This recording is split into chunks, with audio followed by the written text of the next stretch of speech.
No, here we go. There we go, guys. What's up, everybody? This is Raphael Garcia back for another edition of the MMA Ratings podcast. Today is March 1st, Thursday, March 1st, and we are back for another edition to talk to you about all the news that's going down from this week and also to preview UFC 222 that's coming up this Saturday. But first and foremost, as always, I want to introduce my friend, my partner in crime, Schwan Humes. How you doing there, sir? Schwan, can you hear me? I don't know what happened, but he was just having a conversation with me and now he cannot talk. So what I will do is I will boot him from the show and then I will invite him back. Let's see how that goes.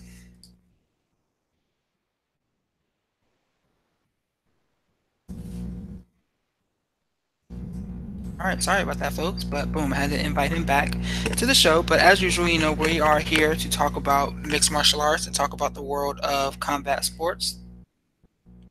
And as always, we got a little bit to talk about because this was a pretty interesting week. I mean, the main story that's capturing everyone's attention was the Jon Jones hearing that went down, I think, on Tuesday. But Schwan's back. How you doing there, sir? Oh, I'm good, man. Sorry about that. No. You're all good. You're all good. But as usual, we're going to get right into the conversation, and we're going to start with Jon Jones. I mean, that's probably the biggest news story from this week. Or not. I don't want to say the only one that matters, but definitely a very important one. Did you watch any of the hearing from Tuesday? I watched some of it. In one instance, I was completely shocked by how it went, given the lunacy of John Jones' recent career, I it was par for the course. I was like, of course, what else did I expect with this nonsense?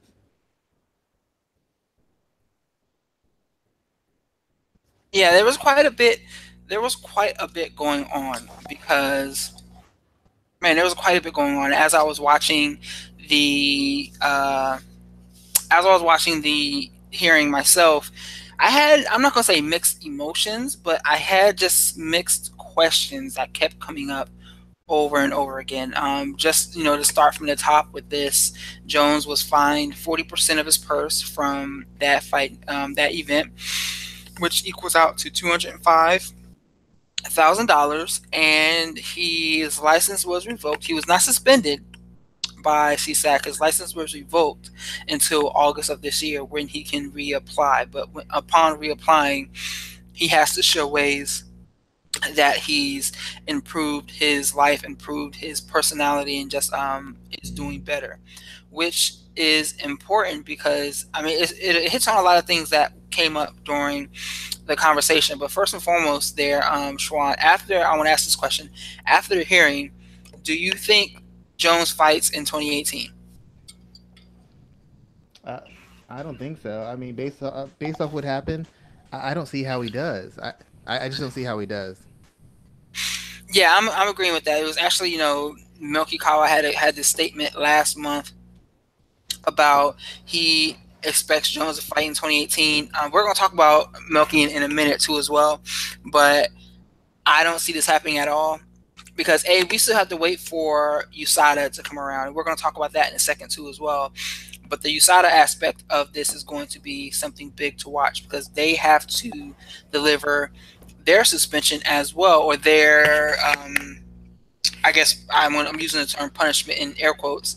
They're going to deliver their punishment for this whole situation as well because it's not as simple as just the CSAC revoking his license and everything's good to go. And what USADA does is really going to kind of set the precedent for what the other commissions do as well. And if we've seen what they've done in recent months, then we can expect Jon Jones. I mean, we should expect Jon Jones to at least get a 2 year suspension. I'm going to go ahead and say that. Francisco. Is it retroactive though? Like, is it from the time he's been suspended recently? So it only end up being like another 6 months or something?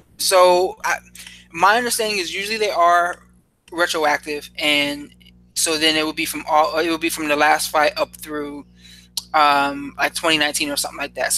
It would be through 2019, something along those lines. But if we look at what they've done with other recent fighters, I mean, Magomedov got 2 years Francisco Rivera got 4 years. I think Tim Means got 2 years as well. But Yoel Romero got a harsh sentence at first before he could prove that his supplements were tainted.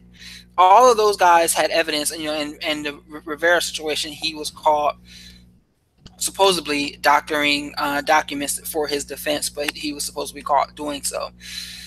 But seeing how this is Jones' second offense, um, I'm not going to say they take other aspects into account, but everyone knows his history. I don't believe there's any way that they don't come back with at least a 2 year suspension for Jon Jones. What if they don't though? Like, I mean, he seems very confident for some reason, and what if somehow it just really blows over? Or it isn't something as severe. I mean, what kind of clown show does that make mixed martial arts look like? If they do not, the shit's going to hit the fan in a sense, because all the other fighters in the organization would then begin to look and say, okay, if I ever get caught using something, this is the precedent. And if they treat me differently than they've treated everyone else, there's got to be some type of claim that can come out of that, because this is like, we see them treating other fighters in other different ways. So do they make an exception for Jon Jones? He's the biggest name that's ever come under this situation. So do they make an exception for him? I mean, they could possibly, because remember, USADA works for the UFC, so they could make an exception for them. But if they do that, what's the message that they send going forward? Yeah, that's my point exactly. But once again, after the most recent occurrence of him speaking about the situation and the things he said, how could you be that confident if you didn't know something was up? Like, I mean, how are there you is that that. confident? Questions. You're asking very good questions there, sir. How can you be that confident if you don't know something is up? I mean, that is a very solid question there, I mean, and he definitely was confident. you had documents forged. I mean, you don't. He didn't really answer any question with any sort of remorse or anything remotely responsible or showing any sort of intelligence in his answers. I mean, he basically looked like he wasn't. He'd be managed by an idiot, and he himself is only maybe a level or two higher than that intellectually. So, I mean, how could you be so arrogant or so cocky to answer the way he's answered and to treat the whole process the way it's been treated, and be so confident on every major social media platform, even after this meeting, if you didn't know something was going on? I mean, because even if he somehow is, let's say his supplement was tainted, it's just a really bad look. It just looks really bad because this isn't the first kind of crazy behavior from him. So I just don't know where his confidence is coming from. They seem way too calm for people who've essentially, for anybody else on a lower caliber of star, would essentially perform career suicide. And I mean, there's so much to take away from there, because again, this really kind of comes down to the USADA standpoint. I don't think there's been a date announced as of yet. I haven't seen one, but again, I haven't heard anything. But I mean, there's so many different angles to talk about from this situation as a whole. I really am interested in Milky Kawa's position in this, because if you heard during the hearing, Jones admitted to never taking the USADA training sessions that were mandatory. Instead, he asked, or instead, his management team took it for him and signed off. And by sign off, it was more like a check the box, that when you do like terms of service and you scroll down to the very bottom to check the box. It's Can more I ask you along a those question about lines. that? Go ahead. If he didn't take it, does excuse him from any punishment? Like, because he didn't actually do this, because when you do something, you're signing off saying, I understand the terms, blah, blah, blah, blah. If you never did it, could you say, like, hey, well, I never did it, so you can't really hold me to these standards? Even if I know them, I never signed off on paperwork saying that I know and I'll abide by these things. Is that, Well, is that, is that the escape hatch? I think it's the opposite, actually. I think that makes you more culpable, because if you lied to say you did it, and then you're caught saying that you actually didn't do it, I think that makes you more culpable. And I wonder if there's punishment that his management team can take, or can face in regards of doing so. Yeah, but if they get punished, does that somehow allow him to skate? Because nobody asked him. There's a form saying, "Did you take it?" But did anybody call him and say, "Did you take this?" Or did they just assume because it was signed off on that he did it? Because he could just spin and say, "Well, my management did this," like he did. My management. This is a management issue. It has nothing to do with me. I mean, like by showing a line of incompetence. Well, if this happened in my camp, or my manager, who's a supposedly intelligent, responsible, experienced manager, was doing stuff like this, what else could have happened? Maybe somebody in my camp did it. Maybe somebody else who I'm training with it. You know what I'm saying? Like some way just to set the precedent that things aren't. He's not in total control of his camp. So all sorts of things could be happening that he's unaware of. So yeah, I mean, it's like it's. I don't think that that is a way out of this. Because when I heard that he was saying that his team didn't take the training, I wonder, like, man, are they going to really hold that against him even more so? I wouldn't be surprised if USADA does. I'm really looking forward to seeing what their response to that is, because I guarantee you it's probably going to come up that he didn't take the mandatory training, but he signed, like, and to me, this is just my opinion, saying there's a difference between not doing it and saying I didn't know because I didn't take the information, but saying you did and having someone else take it for you, that's worse. Yeah, it's got a lot of layers to it. I just don't. Like I said before, the thing that's so shocking to me is he is, and I don't know if he's in denial or if he has some kind of knowledge otherwise, but he seems so sure that he is going to be fighting again and fighting soon. And maybe that's just who he is as a person and a fighter, but I don't understand how anybody could be making such public statements on a routine basis about how soon they'll be fighting, how soon they'll be back in the cage, and how positive they are about the circumstances. Yeah, I don't like I I mean, this is like it's not a yeah. fight where he controls it. He's not in control of the situation. So I'm just wondering how are you this confident? I mean, maybe there's a reason. Maybe he knows the real deal behind it.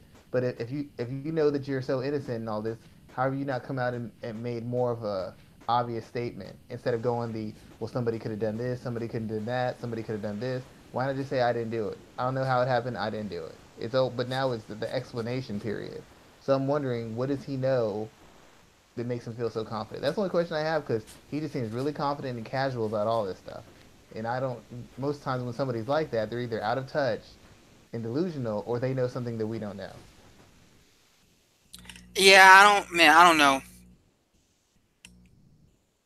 I wouldn't say that maybe they know something we don't know. Maybe they do. I mean, actually, like, again, maybe they do. Like, and this is all speculation city here, because again, the USADA deal is in employment to the UFC, and there's also been talks about whether or not they're going to re-up that deal when it comes up. So we never know what may happen in regards to that. But yeah, you're right. Maybe they do know something that is contrary to what everyone is thinking. Maybe they do, but the only time we will find out is once this USADA hearing comes up. Very true. I'm interested to see how this. I'm really interested to see how this ends. Yeah, I definitely am too. I mean, I think, like, there's so many different dynamics to kind of look at with this situation there, and like what else. So, like, let me pull up something really quickly. So, how does this impact Jon Jones' legacy? I don't know if you saw what Misha Tate said about him um, during her show a couple of days later. I think that same day or the next day, that she's basically over him, and that she doesn't care if he comes back or whatever. She may come back to him eventually along the lines, but she's over talking about him. Jon Jones responded, not really kind of attacking her or anything like that, but he responded. But from your point of view, how does this situation impact his legacy? I don't really know. I mean, I guess it takes away from the fact he's done such great things, but a lot of people a lot of people who are fans of mixed martial arts don't really care. I mean, they care about the fairness to a degree, but there's a lot of people. There's a segment of people who say we should just let them do whatever they want to get the best fights and the best performances we can get. And There's another segment of people who really believe 90% of the athletes in the sport are doping. It's just certain guys are getting caught. So it's like in a different stage, maybe it would have done a lot of damage to his career. But if you really believe that a lot of people are just taking part of this and they're just getting away with it because of money or because they're camps or whatever, then it doesn't really change anything. I mean, there's a lot of MMA fighters who throughout history who people thought were juicing or using something, but the whole logic was in pride, everybody was juicing. So it's really just an even playing field. And people still say the same thing. How many times have you heard Nate or Nick Diaz say 85 to 90% of the people are using something? So if that's really the case, people really believe that. What is Jon Jones using something? How does that make him look any worse? Except for the fact that he can't seem to get out of his own way, and a guy of his stature should not be getting caught in these circumstances.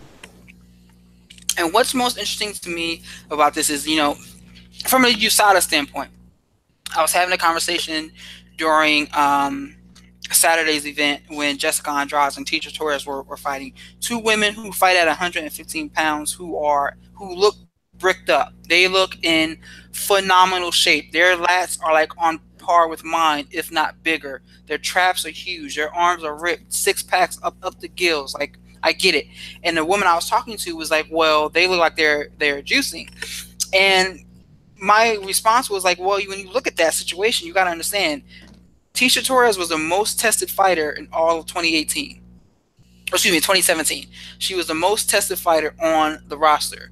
So if you're telling me that you believe when USADA catches someone, you have to believe that USADA is right when they're saying someone is clean. And she has done everything that she was required to do. She took all the random tests when they showed up, and she passed every single one of them. So why are we still saying that, oh, she must be on something based off of the way that she looks? And we were having the same conversation about Torres and Andrade, and I think that's the issue I'm really having with the way people respond to You're these just drug guilty tests. until you're guilty until proven innocent. Because at some point, Chris Cyborg was not testing, and then all of a sudden she pops or something. At some point, Chael Sonnen was not testing. At some point, Jon Jones was not testing. So I mean, that's like saying you get caught once. Why do people apply that to the rest of your career? People just go off speculation.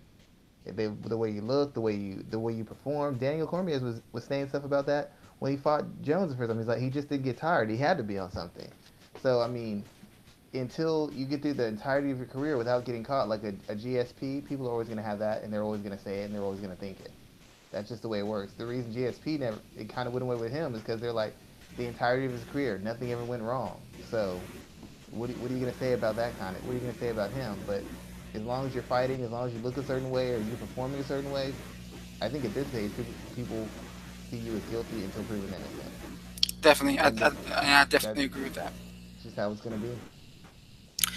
So yeah, we talked about the USADA deal and what's going on in that situation with Jon Jones. We'll see what comes up. We have not heard when the USADA day is planned, when the USADA hearing is planned, but we will definitely. I'm sure everyone will be taping it or live broadcasting it, just like this one here, because it'll be a pretty interesting event. Let's look back to this past Saturday's card, UFC on Fox 28, where we had. I mean, to me, I was actually talking about this, man. To me, in my opinion, these last two UFC events have been not even really promoted too heavily. They didn't feature any of the biggest names, but they were very solid cards from top to bottom. I mean, and what I mean by solid is the action that occurred. This was an enjoyable card. I had fun watching it from start to finish. Just about all the bouts that I saw. I think I missed. I think I came in on the Angela Hill fight and saw everything. No, I came in on the Alan Jabron fight. Excuse me. I think that's where I came in on the card. But let me look real quick. Where did I? Yeah, I came in on the. No, I came in on the Sam Alvey fight, and I saw everything from there.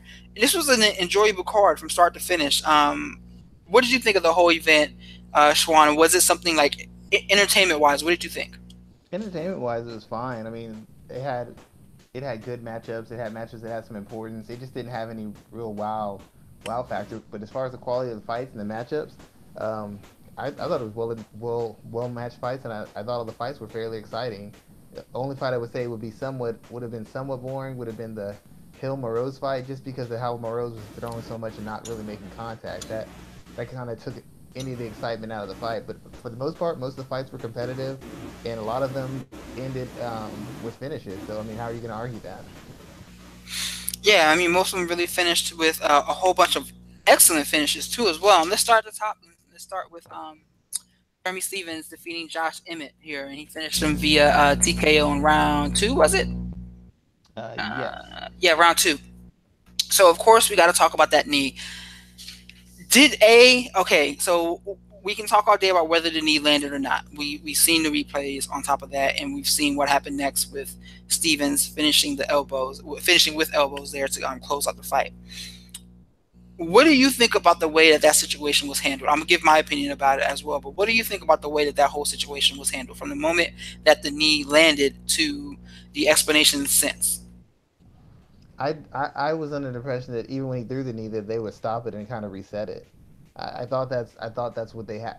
That's what happened in a situation like that. I think something similar happened with Bobby Green and Lando Venata, if I recall correctly, and they kind of reset them, gave him a second, set him up in a neutral position, and then had the fight go again. So I kind of felt like Dan Mergliotta kind of missed a chance to kind of just even the playing field and put it set it right back and go. I mean, I don't think the knee. I don't know if the knee contacted, but the fact of the matter is, if I'm understanding the rules correctly, he threw an illegal knee, which means you have to stop the fight where it's at, check on the other fighter, and then reset the fight. That was my understanding of it. Maybe I don't understand the rules well enough, but that was my understanding of it. And that's kind of where hold on a second, and that's kind of where my mind went, because I was watching the fight in the fight metric office, and we were talking about whether or not the knee changed the fight. And my first thought was, well, if the referee sees that a fighter is down and another fighter throws a knee at the opponent's head, and it lands in some sort of instance, whatever is devastating or not, my understanding was that the fight is stopped, you separate them, you warn or you take a point, you take away the position, and you restart the fight.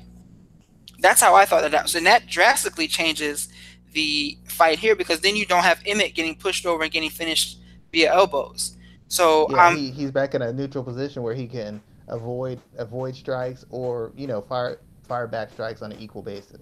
exactly. So that right there kind of caught me off guard. I think that that's kind of the most egregious thing that I don't think anyone's really talking about. And the inability to use replay in Florida is also a problem there. And just like kind of the differences amongst rules across all these different organizations. Yes, it is a It's a bigger it, problem with the sport because I mean in NFL, whether it's in Pittsburgh, it's in Dallas, it's in Washington, it's the same rules. But even in boxing, I think the rules are the same except for the three knockdown rule. Occasionally that's something changed, but everything else is the same. In mixed martial arts, it's like almost state to state, region to region. It's different rules, and especially with the replay and everything else. So it makes it really hard to find a uniform solution to it because the rules aren't always the same and the circumstances aren't always the same depending on where you're having the fight take place at. so yeah, and it really it's interesting because I believe Stevens was saying the way that he understood what the ref explained to him was actually incorrect. Period. Because anytime a fighter is down on one knee, he's considered a down fighter regardless of promotion or regardless of commission. So there are a lot of issues that kind of came up looking at the way the situation was handled and what really occurred. You can't go back. I think Emmett is going to appeal the finish. I doubt he'll get it overturned, Nope. but it really kind of brings the issue to the forefront of what is going on with rules in MMA.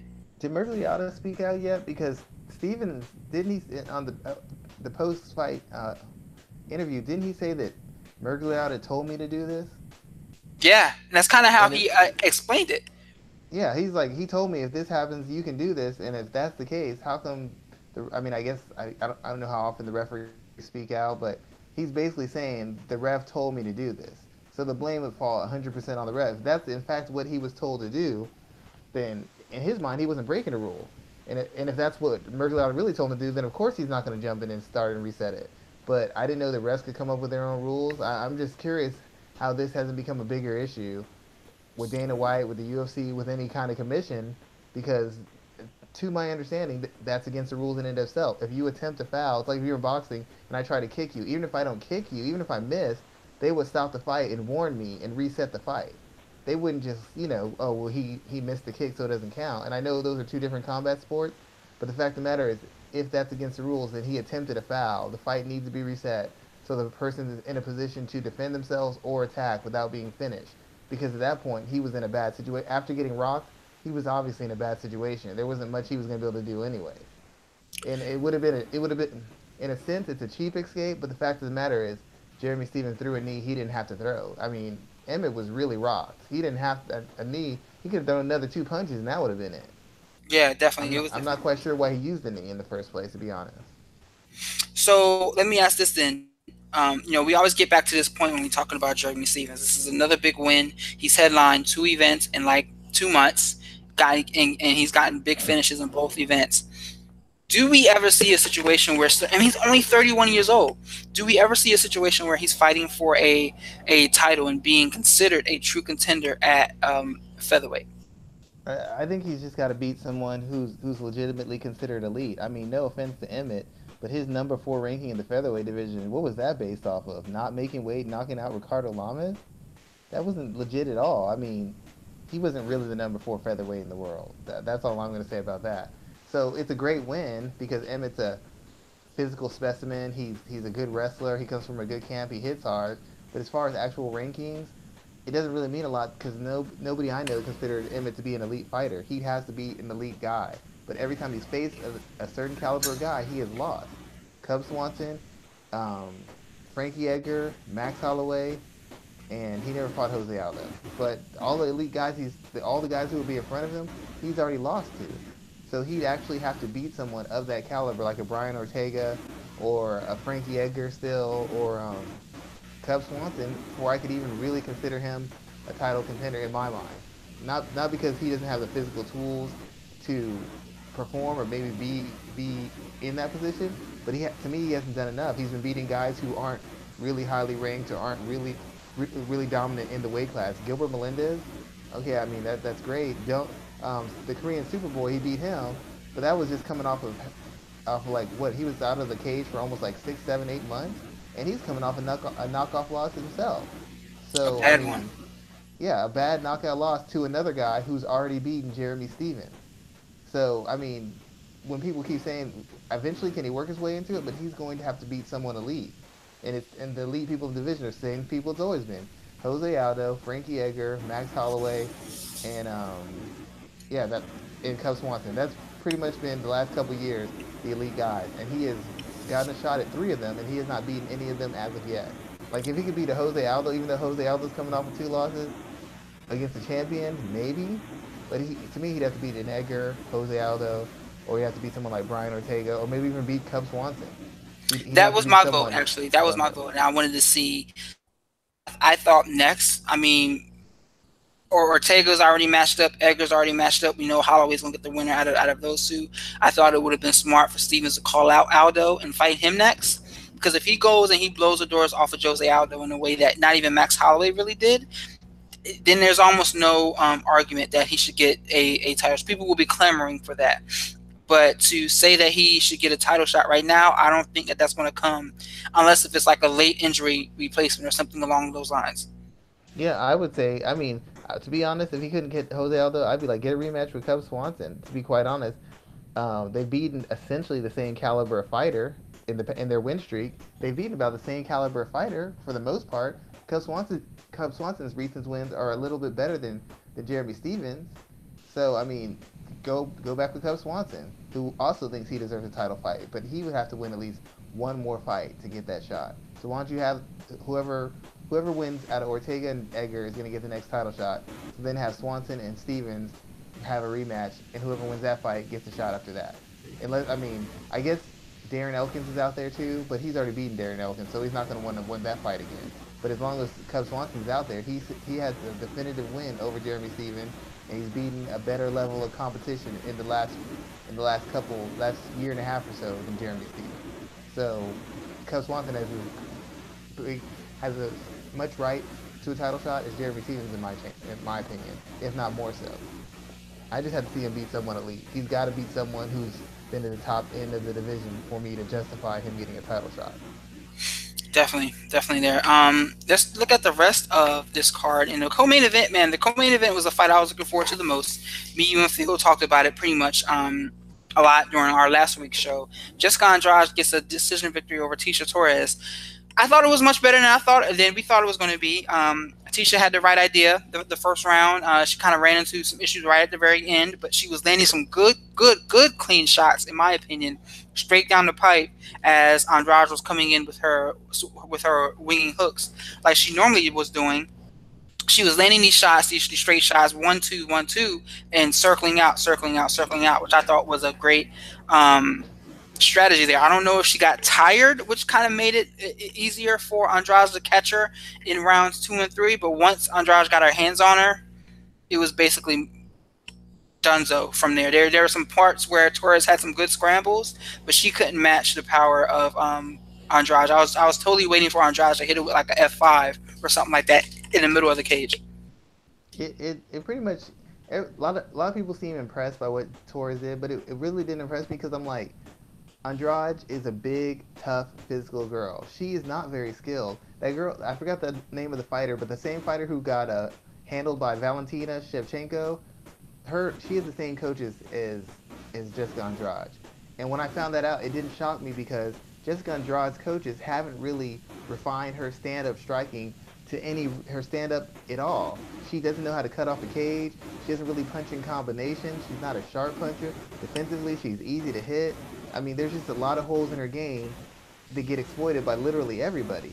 So I knew that Tisha Torres, being the faster, smaller, quicker fighter and the better striker, was going to be able to get off. Now, Tisha's boxing seemed a little bit cleaner to me, and that allowed her to lay on the counters and pivot out and circle away and create the angles.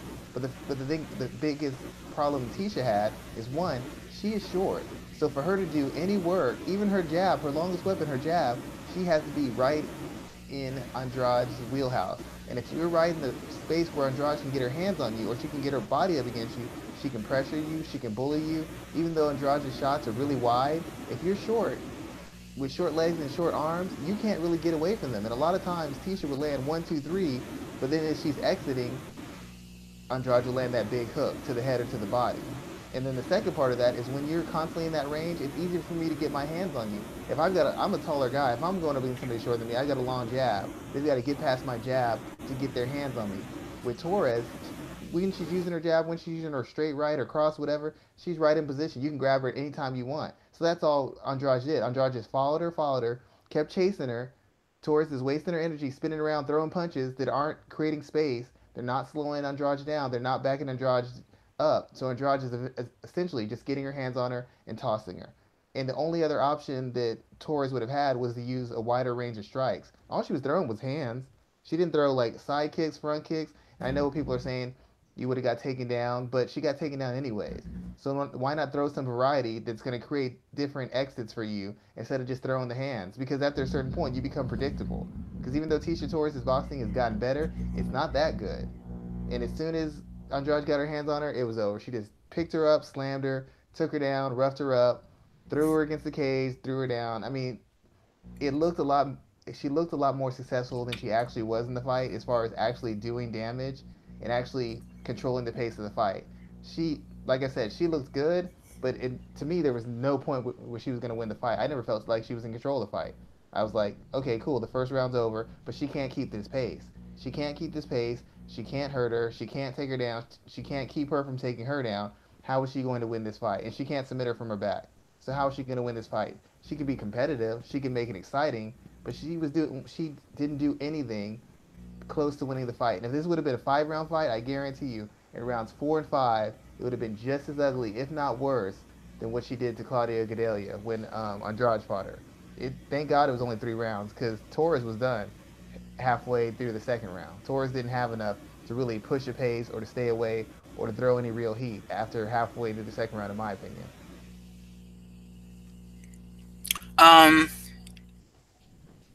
What do you think? So let's talk about this from a couple of different ways. So first, let's talk about Andrade. She gets a big win here, but does it put her any closer to title shot territory? Because what I was listening to and talking to the people I was watching the fight with is that they would not be surprised if she gets the winner of Rose and Joanna. And I would much rather be more interested in seeing her fight Rose than fighting Joanna again. Do you think her getting a title shot is contingent upon who wins their fight in April? Um, I guess, but when you think about it, who else? Who else is? First of all, if Joanna wins, I don't know that she's gonna stay at strawweight. To be honest, I think if she wins, she's gonna move up immediately after. That's my read on it. Second of all, who else is there in the strawweight division to match up with Joanna, who looks even remotely dominant or effective enough to challenge for a title? Felice Herrig would need at least. Felice Herrig isn't really in position. Michelle Waterson really is in position. Maybe if Herrig wins, she might have a chance at it. But even if Herrig lost to Carolina, then you have two people who Joanna's already beat and beat decisively, who would be the leaders in the clubhouse for a title shot. So I mean, to be quite honest, Jessica Andrade has had the most impressive wins, beating Claudia Gadelha, who has been the perennial number two, and beating Tisha Torres, another top five ranked girl in the division. I mean, you can't really argue it. I'd say that she has to get a title shot regardless of who wins. Man, she beat the brakes off of Claudelia too. Yeah, so I mean, I'm not gonna argue with you there at all. So, do you think that if JJ goes to 125, then Joanna is definitely the next person to get the title shot? Um, mm, I think they're gonna try and get Valentina a shot first, and then if Valentina has the title, they might let No, Joanna no, walk no. into a title shot. I mean at 115. Oh, wait, say it again. If Joanna goes up to 125, is Jessica Andrade the next person at strawweight to get a title shot? Yeah, I mean, I think regardless, I think she'd be the first one in. They'd probably do another title fight. I don't know between who and who, but she'd be one of the people in there. If Rose wins, she definitely gets the title shot. If Joanna wins and stays, in my opinion, she's still going to get a title shot. And if Joanna wins and leaves, she still gets a title shot. She's beating the best people in division. She's beating the number four, number five girl, and she beat the number two girl. I mean, who else can make such a claim? Not Felice Herrig, not Carolina Kowalkiewicz, not Courtney Casey. Nobody else. Nobody else has the recent win streak and dominant wins that she's had over the kind of opposition that she's had it over. So either way, she's getting a title shot. It's just depending on who she's going to be facing in this title shot. So, what do you do with Torres here? You know, she lost a key fight here. She's lost some issues. She's lost fights to Rose, who she also has a win over, and then she lost here to Jessica here. How close is she to breaking through? Personally, I really haven't seen her beat an elite person at the weight class. All the girls she's beaten, like Beck Rawling, Lynn Lieberger, another one, she hasn't beaten anybody with any real name value or somebody who's considered an elite talent at the division. So basically, she's right back in the back of the line. You could put her in against Angela Hill. You could put her in against the winner of the Courtney Casey.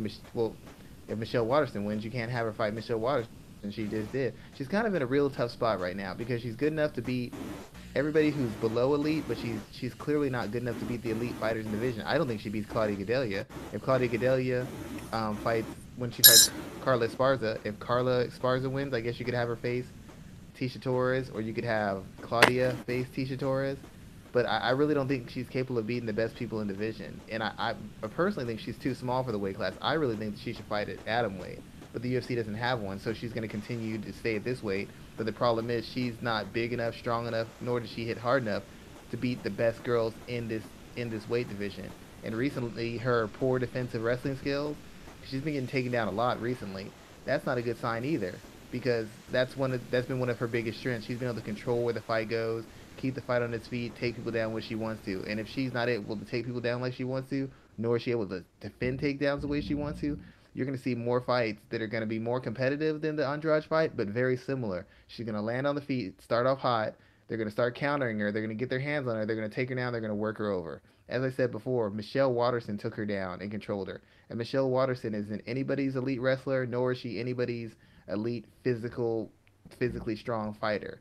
And the fact that she was able to do that to her for a whole entire round um, makes me very concerned for Torres' future moving forward, especially with some of the girls who are coming up and who are coming up from the fringes of the division as far as the 15, 13 ranked girls who are moving up.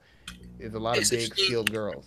It's interesting you bring up the takedown conversation here. The only people who have not taken her down in the UFC are Angela Magana, Angela Hill, and Jocelyn Jones Lieberger, two of which are no longer in the organization, and one who was cut and was brought back. Exactly. I mean, Everyone else is taken. Has Beck Romans been cut? Because she took her no, down. she moved up to flyweight. But didn't she just lose, or did she win? Yeah, she just lost. Okay, okay, so yeah, but everyone else, uh, Andrade, Watterson, Lima, Rawlings, Nama Yunus, all took her down. Yeah, I mean that's when you're and she's a smaller fighter. I mean, essentially a lot of the fights she's lost has been when she's been taken down, and some of these women who aren't really in her level of athleticism or level or ranking, they're able to do things they shouldn't be able to do against her based based on the size and physicality advantage. And the worst part about it is now she's going to be facing better athletes, more experienced fighters who can do the similar things. Claudia Gadelha could do that. Carla Esparza could probably do that. Cynthia Calvillo could probably do it. Courtney Casey is physical and strong enough. Even Carolina Kovacevic is a big, physical, aggressive fighter. So to me, there's going to be a lot more situations that she's going to be in like this one.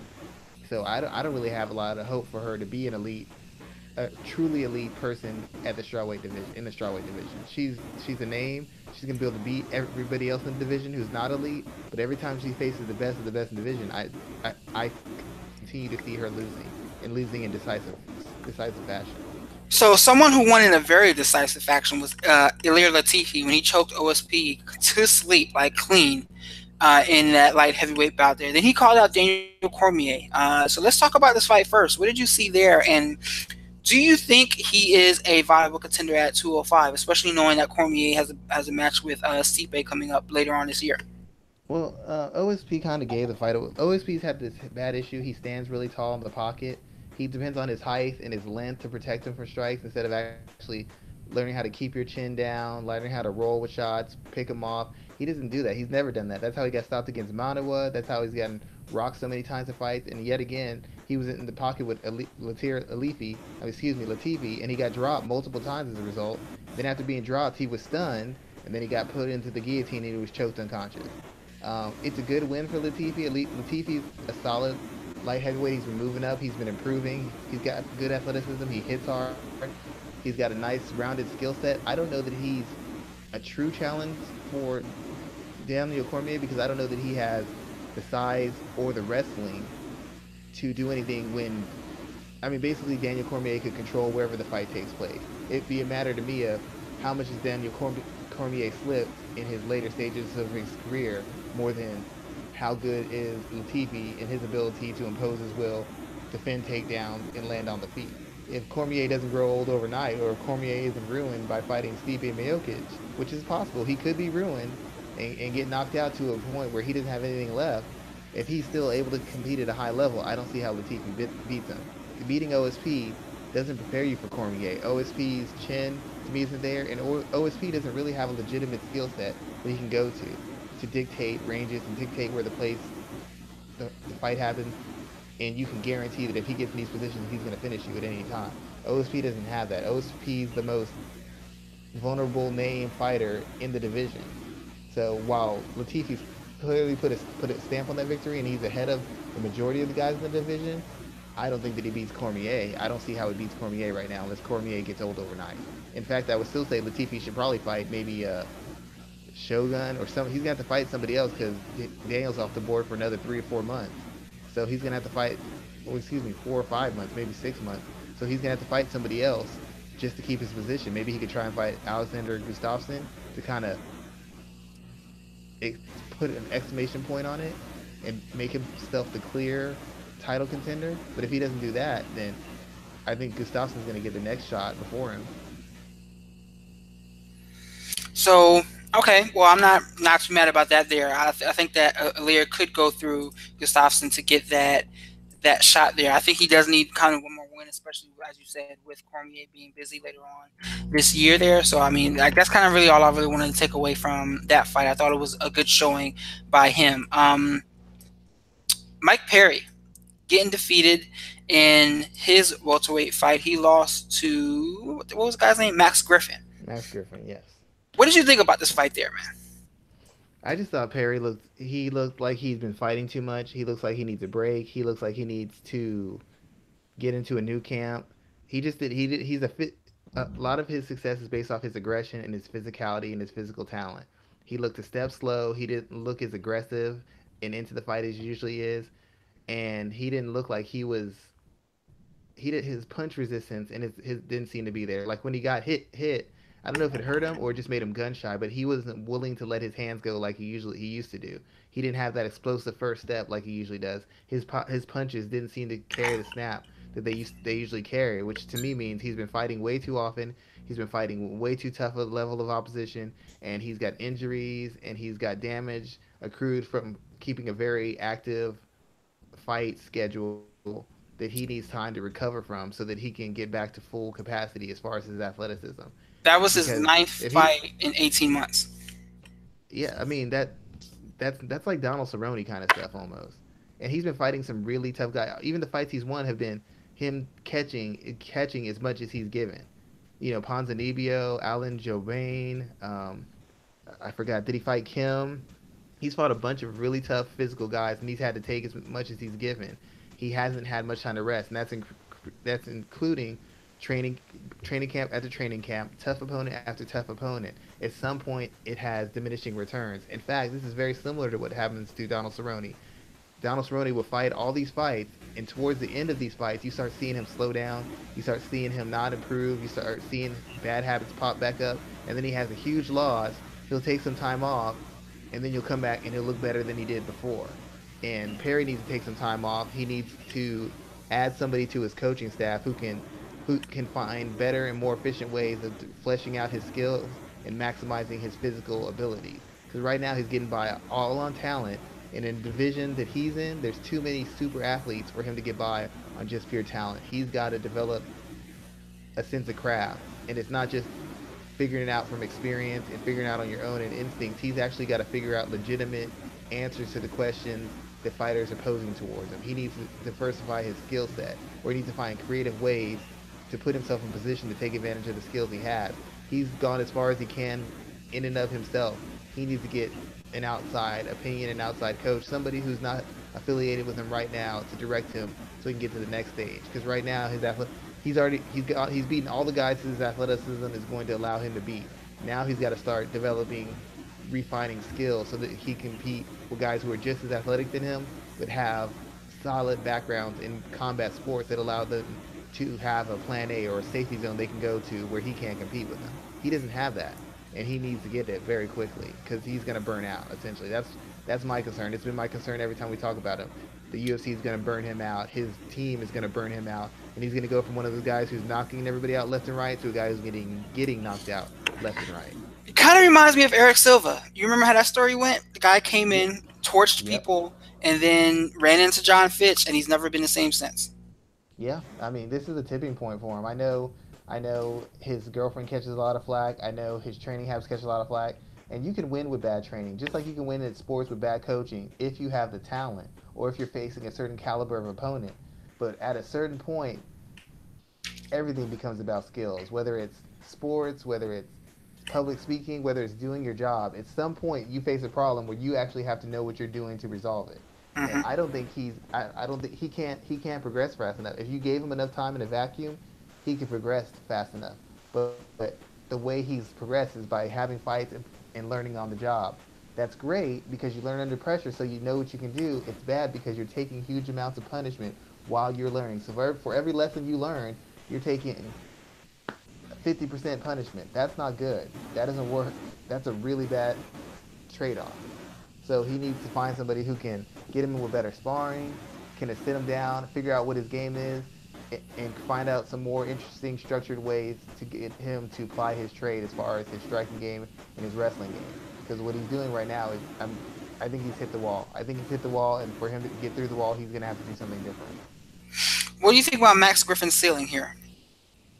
I don't think Max Houston's a bad fighter, but I really think a lot of this win is because um, Perry just Perry's in decline and he's injured and he's not sharp. I think the Perry that fought Ponzinibbio, Santiago Ponzinibbio, if that Perry fought him, Perry would have walked through him. I'm not saying he had a good game plan. He stuck to it. He was very disciplined. He was countering aggressively. He was going to the body, going to the head. He was keeping up a steady pace. But you've seen Perry fight enough times. When has he ever been that passive? When has he ever been that hesitant? When has he ever been that slow? I mean, what he did in the third round was essentially what he usually does from round one to round three. But he didn't do that. He didn't have it. And I'm not saying that the guy didn't use good footwork and he didn't use feints and he didn't move. He did all that stuff. But I've seen guys who are better at that skill set, who are better physically and better skills, have tried that with Perry, and Perry's put work in against them. Ponzinibbio did something similar. Ponzinibbio is bigger, stronger, faster, and hits harder than Griffin. Why was Griffin able to get off like that and Ponzinibbio wasn't for the entirety of 3 rounds? Yeah, it was. I just think that yeah. You bring up the Ponzinibbio fight. That's kind of like the starting point of it, because he didn't look quite well there either. It was, man, that was a bad loss for him, because Mike Perry was the type of personality that was at a point where he could have gotten over big time and gotten into some pretty interesting big fights in the near future. I hope he takes an extended period of time off and is able to recover from this and come back looking better, kind of the way Miles Jury did when he went away, or Rory McDonald. There's something to say about taking time off and coming back, looking healthy and looking better. Fighters need to do. I've said this before, and I'm not someone's coach, so, and I'm not part of the management team, so my paycheck isn't affected by this. So maybe that's why I say this. But I always say that fighters jump back too quickly into getting fights. If you really want to make an adjustment in how you're approaching things, you're like, well, I want to improve my conditioning. I want to work on my hands. You don't just work on your hands for 3 months. That's not going to cut it. Take an extended period. Take 6 to 8 months off where you're not even thinking about fight. You're just working on skills every day. And after that 6 to 8 months, then you decide you're going to fight again. And then you get another 3 months. You'll know 3 months in advance when you're going to fight. So now you've had almost a whole year where you've been working on skills, working on your conditioning, healing up, learning, but not pushing your body to the brink at all points. You round it off in the training camp, and then you're set with your new skills, your open mindset, and a better sense of how you're going to attack problems. But guys keep on just figuring, well, I'll work this out, or it's just one thing, or I just had an off night. That's not good enough. You have to actually address the problem. If your defense isn't good enough, you have to address the defense. You can't just get in better shape. If you don't know how to set up your punches, you don't just get in better shape so you can throw 1,000 punches around. That's not fixing the problem. And at some point, if you don't deal with the problem, you're going to keep running into losses at the highest level. And there's a lot of fighters that applies to. They want to get right back in the cage. That's great. That's what you're supposed to do as a fighter. That's what you're supposed to want to do. But your coach and your management team is supposed to talk you out of that and start addressing problems so you don't keep running into the same thing over and over again. And this fight was like a lower level version of the fight was against Santiago Ponzinibbio. And to a certain degree, it's like the fight against Alan Jobain. Alan Jobain wanted to control the range, pick him off, turn him, use angles, circle, counter him, and beat him up at range. That's all Max Griffin did. So basically, we've seen the same holes in him for over a year and a half, if not 2 years, and he hasn't addressed them. And now it's finally catching up to him because of all the punishment, all the activity, all the training camps are finally catching up to him. And now he's starting to lose to guys who aren't elite athletes and guys who aren't elite technical fighters because they didn't address a problem that was obvious to anybody a year and a half ago. So, and you actually brought up Alan Jabron. We're going to talk about him in a second as well. But I also wanted to talk about Marion Renault's win over Sarah McMahon. Now, everyone jumped on Twitter immediately after this fight asking questions about what happened here. And you and I kind of talked about it in the past. I don't think we talked about it with Sarah specifically, but we've talked about fighters not getting better over time. And Sarah McMahon, she looked fantastic in that first round. Fantastic. And then she gets popped. She goes into panic wrestling mode, and she gets herself submitted in a triangle choke. No defense to the triangle whatsoever, and you wonder how badly hurt she was. But what did you say there? Like, who do you tip your hat to here more? Do you tip it to Marion Renault highly here, just because this was a big, important win for her, or do you question Sarah McMahon more so at this point? I question Sarah McMahon. I did this article on Combat Press, and it was about Sarah McMahon and her future moves in the division. And I kept saying that she's winning, but after she lost to Rousey, she started winning again. But the thing about it was she was winning against a certain caliber of fighter, girls who were on losing streaks, girls who didn't have wrestling games, girls who weren't very experienced, girls who weren't top end athletes. And I'm like, so you're beating these girls and you're putting wins together, but the question is, are you really improving? Are you showing a depth of skill and a refinement of skills that's going to allow you to compete with girls who have the athleticism, the size, and strength to shut certain aspects off of your game or to make you work in certain aspects of your game?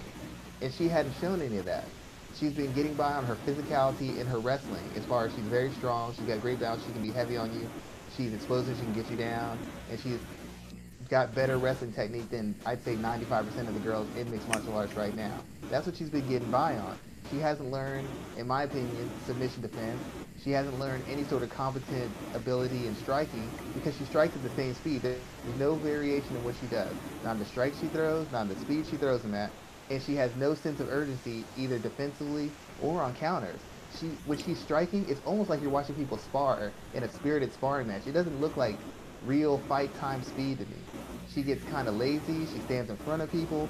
She throws extended combinations that she does not have the positioning, nor the sharpness of punches, nor the head movement to use. That's how she got countered by Renault. She got hit with one clean shot, and she wasn't knocked out. She wasn't supposed to be knocked out, in my opinion. She got hurt, and she panicked. She totally froze up in panic. When she fought Amanda Nunes, she threw a kick. Amanda moved out of the way, and instead of spinning around or stepping away from Amanda Nunes, she slowly turns around and walks right into a punch and gets dropped.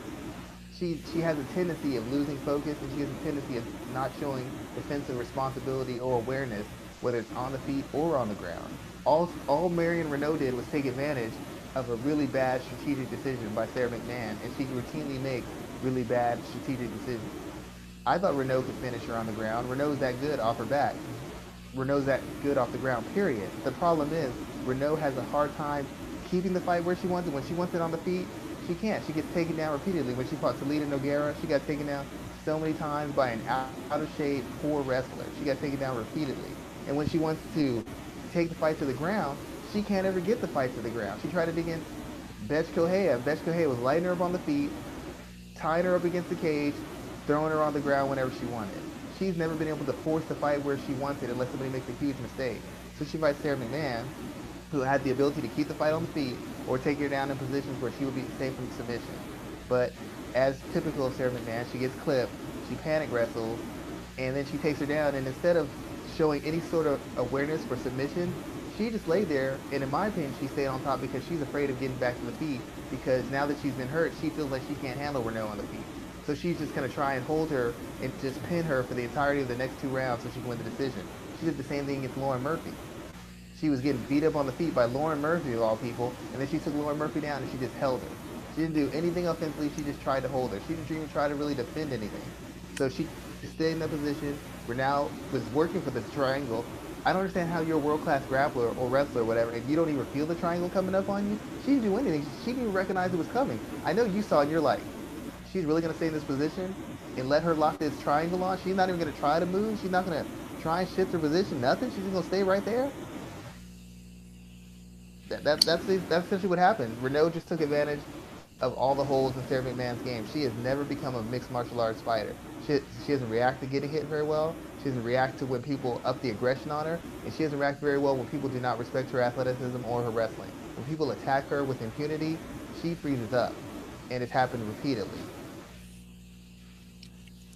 Yeah, she definitely struggled there the minute she got tagged in and she got dropped. So yeah, I could definitely see some I mean, you issues saw the there. triangle coming up, right? You grapple, so you grapple a lot more than I do. Shouldn't she have felt that triangle being set? It wasn't like the fastest triangle in the world. And that's what we were saying. We were like, maybe she was really hurt. Like I was talking to, I think Luke Thomas about this, and it's like maybe she was really hurt, but it just didn't. It was just a question. Like there was no posturing, no shoulder swimming, no nothing. You know what? I agree with you. She could have been hurt, and it's just my opinion that she wasn't. But on a certain level, how many times have we seen fighters like totally rock, and even if they can't, they don't have the defense on the ground right away. You see them at least motioning for the defense. It might be a half second too late, but they're still making the move. There was no reaction from her. Yeah, there really wasn't at that any point in time. I want to move on because I want to talk about Angela Hill as well. That's my homie there, Yes. and her win over Mariana Moroz. I was everywhere. It was interesting seeing how many people on Twitter were concerned about how this fight was going to be judged because Hill looked great in the first, and then she tapered off towards the middle of the second, and then at the end of the third as well. And you got Morose doing her ki and throwing at just throwing punches out there. Man, I was surprised that it wasn't a split decision first and foremost, and I wasn't. I'm not surprised that Angela Hill still isn't ranked after this win. No, it's unfortunate. I really, the first thing when people said a lot of people didn't understand what Morose was doing. If you think about it, somebody actually almost gave Holly Holm that fight over Cyborg, and she was essentially doing the same thing Morose was doing, throwing like 100 punches around, missing 90% of them, and making noise and being aggressive. And then you look at the Caitlin Chukagian fight, most recently. She wasn't landing that much either. She was throwing like, for every one shot she landed, she was throwing like three of them, and she won a decision. So it's for people to say like, oh well, of course the judges got it right. There's no reason to assume that because we have two high profile, and in fact, most of Holly Holm's wins have been her landing at a low percentage but throwing a huge amount of volume. So we've had multiple occasions where someone has thrown volume and won a fight even though they're hardly ever making contact. The reason Angela Hill isn't getting a lot of credit for this win is because you have somebody who's barely touching you. And to be honest, Marina Morose, she didn't look like she had been in a fight. Hill didn't really light her up.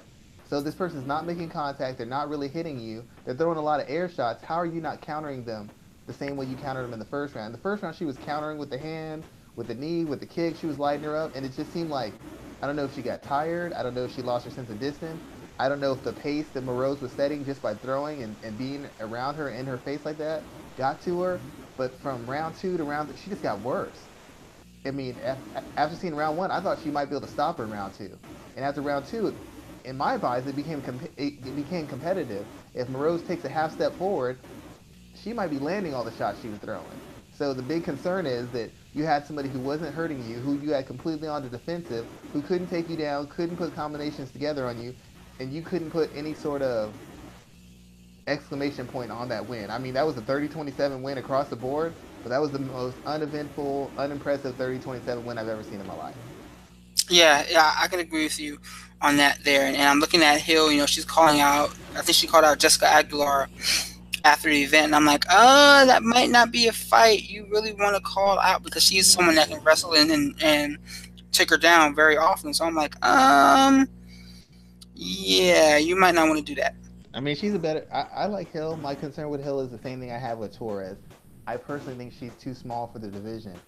In Invicta, her against a lower caliber fighter, her power was enough to scare girls off. But in these fights we've seen in the UFC, she hasn't scared anybody off with her power. She keeps talking about knocking people out. She fought Ashley Yoder. She never had Yoder on skates. She fought Andrade. She couldn't get Andrade to take a backward step for her life. She fought Nina Ansaroff. Nina Ansaroff is never that busy in a fight. Nina Ansaroff explodes in spots, and Nina Ansaroff was on her from the minute go, throwing volume, landing volume, bullying her, backing her up, outstriking her, beating her up. And she could not get Nina Ansaroff's respect for nothing, landing clean knees to the body, elbows to the head, combination. She couldn't back her off for anything. She's got enough athleticism and toughness to maneuver and compete, but against the better girls in division, most of the girls who are ranked, she's always lost to. Morose is the first ranked girl she's beaten, and if Morose would have actually stepped into her shots and committed to landing them, I don't know how that fight goes anyway. On the opposite, I don't know how that fight goes. So she finally beat a ranked fighter, but she did it in the most unimpressive manner possible. And I really don't know how she moves forward in the division because I don't think she has the physicality, the physical strength, or the power necessary to compete in a hard fight for 3 rounds. She's got a great personality. She's got skills. She's got an interesting style. She knows how to sell herself. She's attractive. There's a lot of things going for her. But for that all to matter, you have to put wins together. And I don't know that she has the physical attributes to consistently put wins together. Because all the girls she's lost to are lower ranked girls. I mean, she lost to elite girls, but she got smoked by them. She got smoked by the elite girls. And then even against the lower ranked girls like Nina Ansaroff, she got beaten up. That was a clear win for Ansaroff. And this win over Morose, I know you're a fan of hers, but it couldn't give you any sort of confidence in her facing a Claudia Gadelha or Tisha Torres even. I mean, I think Tisha beats her. I think Michelle Waterson might be a tough fight for her. Courtney Casey, might run her over. You know, I mean, it didn't inspire much. I was glad she got the win. It didn't inspire much faith moving forward as far as her being a potential title contender or champion. And she talked about her issues with weight and that she put on weight to kind of feel bigger for this fight. And I wonder how much that bothered her towards the end of the fight, because she definitely didn't look as spry in round three, towards the end of round two and round three. Yeah. And you know what? And I think I talked to you about that. You mentioned it on Twitter, or somebody mentioned it, and you retweeted it. It's a good point, but it's like at this stage of the game, you have to know yourself and know your game a little bit better. How do you put yourself in a situation where you could be exposed? Like if you're going to put on weight, you have to know that you're putting on the weight in a way that's going to allow you to compete and not hinder you. Because all her advantages is being explosive, being mobile, and being in excellent shape. So are you willing to risk those advantages just for a couple extra pounds that, if you think about it, didn't really make any sort of difference? I mean, let's be fair.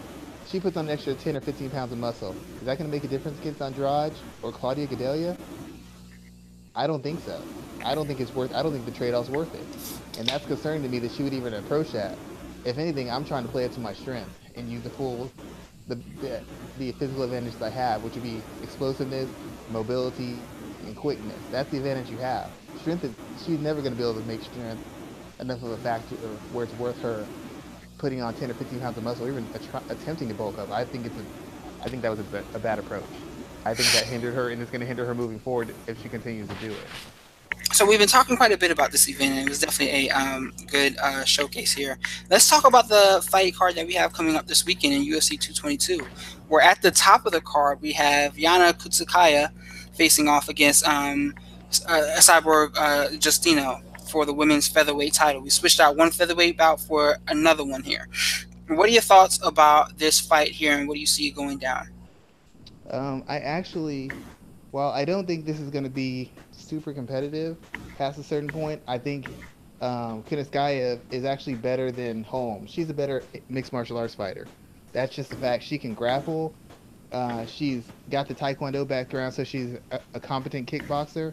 Probably better than Holly as far as kickboxing. And while she's not a boxing champion, I put air quotes up because everybody knows how I feel about Holly and her pound for pound best boxing reputation. She's actually a bigger and sharper puncher. She throws a better 1-2 than Holly, in my opinion, and she turns her hips over a little bit better on her shots, and she hits harder. She just hits harder than Holly. She knocked out Cindy Dandoise in one round, you know. And a lot of people are saying because she's a bantamweight moving up, she's not a real featherweight. But Cindy beat the crap out of Megan Anderson, who everybody wants to see Cyborg face. I So it's hate like, go ahead. but before you go on, I hate that everyone's saying she's not a real featherweight. Like let's be real here. She was already booked to fight at 145 before she got called up for this fight with Cyborg. She had, after she won the bantamweight title and she said she was going to move up to 145. She was booked on this card previously to face. I can't remember who she was previously supposed to face, but everything was switched when Max Holloway fell off the card. Yeah, I mean, yeah, that was my understanding too that she was going to move up, so it shouldn't be an issue as far as the weight. The issue is going to be, does she have the skill set, the athleticism, and the physicality to do enough damage to Cyborg to get her respect or possibly put her in a bad position? From a technicals point of view, this is going to be one of the more difficult fights for Cyborg. Yana, like I said, she's a good kickboxer. She's got good athleticism. She's physically durable. She hits harder than Holly. Holly, for all her knockouts, Holly doesn't have any knockouts with punches. She doesn't. All her knockouts are kicks. She hits harder than Holly. She can actually grapple, and she's a better, legitimately technical defensive wrestler and grappler than Holly. So Cyborg actually will have to be concerned about her in multiple ranges, in kicking range, in long distance. She'll have to be worried about the punches a little bit more because she's more a power puncher than Holly, and she can grapple. If Cyborg decides to slam her, get her clinch, trip her to the ground, there's a possibility that Yana could work a submission game or scramble and create a submission threat for Cyborg. The biggest thing working in her favor is Cyborg's having a very quick turnaround. Cyborg's usually a very big fighter. She usually has to cut a lot of weight, so you have to ask yourself, is she going to be in the top condition? If it goes five, will her cardio hold up? How will her body hold up to punches? If she's coming, if she had to cut a lot of weight just to make this fight card? Because women, in my experience, have a harder time making weight for mixed martial arts fights or boxing fights. So is that going to affect her adversely? Will she still have her durability? Will she still have her explosiveness? Will she have it for more than a round? Will she have it more than half a round? We don't know those things because she's never had this quick of a turnaround on a fight ever. She's never had it in her career. So this is a very quick turnaround, and it puts Yana in a very good position to have a chance for some success. The problem for her is Cyborg is an aggressive counterpuncher. As long as Yana is, as much snap as she has, as hard as she hit, the fact of the matter is she kind of admires the work a little bit, and she doesn't step out of position or move her head offline so she won't be countered. Cyborg is probably top three counterpunchers in the mixed martial arts today. Yana can't avoid counters. If you can't avoid counters, there's really not a way that you're going to avoid Cyborg, because Cyborg is going to pressure you. She's going to take the cage away from you, and then she's going to start drawing out attacks with her pressure so that you have to fire something off. And when you fire it off, she's going to counter to the head or to the body. Yana is very bad at defending counters, which means Cyborg is going to land essentially at will. And while Cyborg is not a clean knockout puncher, Cyborg essentially breaks you down with the physicality and the kind of clubbing nature of her punch. She basically beats bitches up. That's what she does. She doesn't knock bitches out. Ronda Rousey knocked bitches out. Cyborg beats bitches the fuck up. That's what she does. She breaks you up. She hits you till you can't take anymore. So physically, your body doesn't want to respond, and you're just covered up. She doesn't really knock people out clean. So that'll give Yana opportunities to land her shots and to get her stuff off. But the fact of the matter is, when Cyborg's cutting that cage off and putting that pressure on her and pushing her back, that should essentially take away the majority of her offensive tools. And her defense, when she's being pushed back, is nowhere near as good as her defense coming forward. And her defense coming forward is not very good at all. So I'm going to say that Cyborg wins because she's got the experience. She's a bigger, stronger fighter. And to be quite honest, she's the more accomplished and, in my opinion, the more technical fighter and the harder trained fighter. But Yana's should be able to make this a lot more competitive than it was against Holly. In fact, Cyborg might come out harder because Yana's more of a threat in more areas than Holly. So she might not feel the need to kind of control herself and work a control game, because she knows that if she puts herself in certain positions, she can be threatened. Holly was essentially just a really crappy boxer who's got very good kicks. She's not very good in clinches. She's not very good on the ground. She's not very good at getting people to the ground. So all you had to worry about Holly was straight up hands and not getting caught with kicks. Yana has more ways to win. She has more ways to attack. She has more areas she can attack in. So you might not want to take as many chances with that. You might want to come right out, get her out of the way, close the show, and move on to the next opponent, which is what I think Cyborg's going to do. But this is, as far as the legitimacy of this fight, she's as good a fighter as anybody else in the UFC. To a certain degree, she's better than a lot of girls in the UFC. The real reason people are upset about this fight is A, like you said, she's moving up in bantamweight, and B, because the girl who physically manhandled her and bullied her and finished her was Tanya Evinger. And you saw what happened to Tanya Evinger when she stepped up to fight Cyborg and her chance at the title.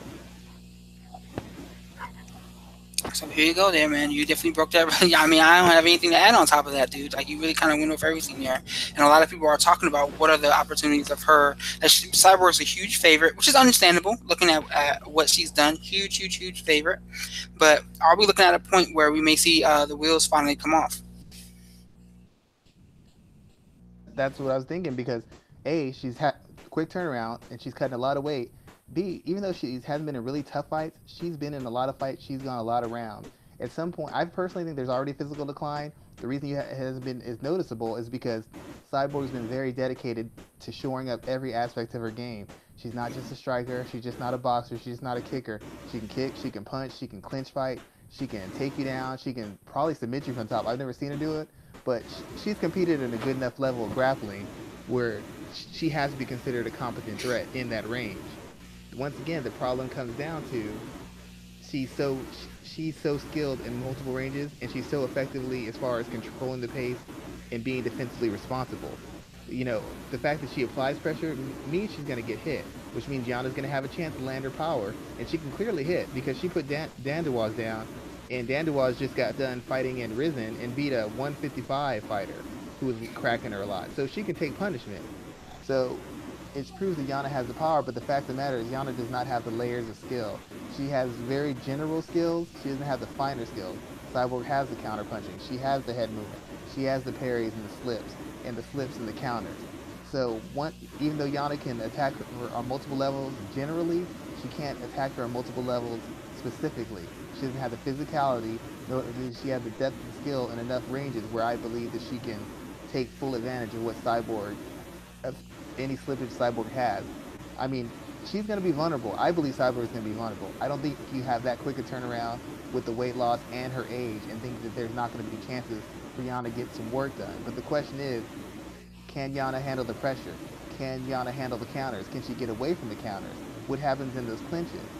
And even though Yana is a better all-round fighter, I don't know that she's a better athlete than Holly Holm. I don't know that she's more durable.